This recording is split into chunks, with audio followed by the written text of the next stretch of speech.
Yo! Yeah! Saan tayo? Patuloy pa tayo. Nakaganda po dito, matatanaw natin. Napakaganda talaga dito dahil kita naman nasa tayo. Ayan, so kung tayo ngayon. So, nabusap na ngayon na laban. Ayan, sa Manila pa rin tayo. Nakalabas na tayo ng Makati eh. Dati nyo na makikita mga building. Makati kasi, may isa sa building na malalaki. So, sa pinaka na lugar dito sa Manila. Kung makikita nyo doon sa Makati, talagang napakalinis at napaka safety pa ng lugar. Tapos ang sarap doon kasi VIP ka doon, naka-condominium ka pa. Tanda mo pag ikaw napunta sa Makati, sigurado ikaw ay mangangati.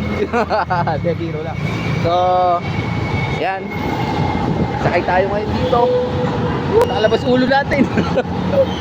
Ayan ah, baka traffic. So papasok na tayo, mainit na. Woo! Pare, sarap. Nice, ayan o.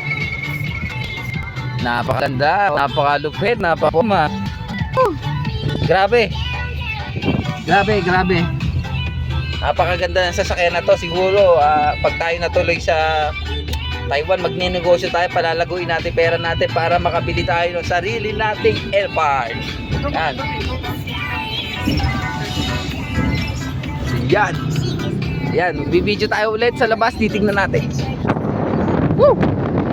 Yan. Makikita nyo po, balitang news dito tayo. Pagkaan naman po ang takbo ng mga trapiko dito sa... Ayan, nasa EDSA tayo. Maganda naman po ang takbo na trapiko. Maluwag naman po ang makikita nyo.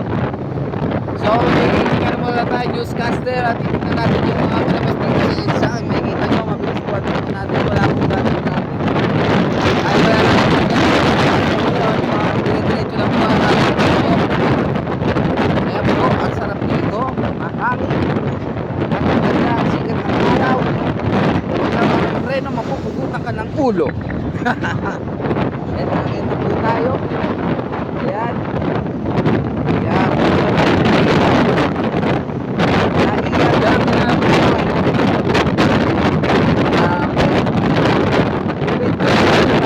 Nakakatakot.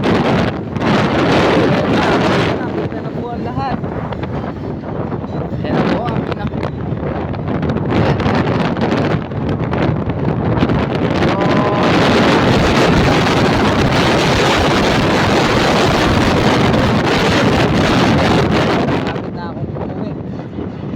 Goodbye na lang.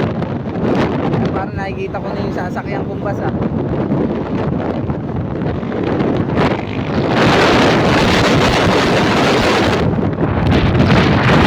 Goodbye na lang. See you next year. Ano po ba yun? Red, lupit. Astig. Dito ka, tatawid ka dito ah. Ganon. Nagana ka? May tawag kita ba dyan? Dito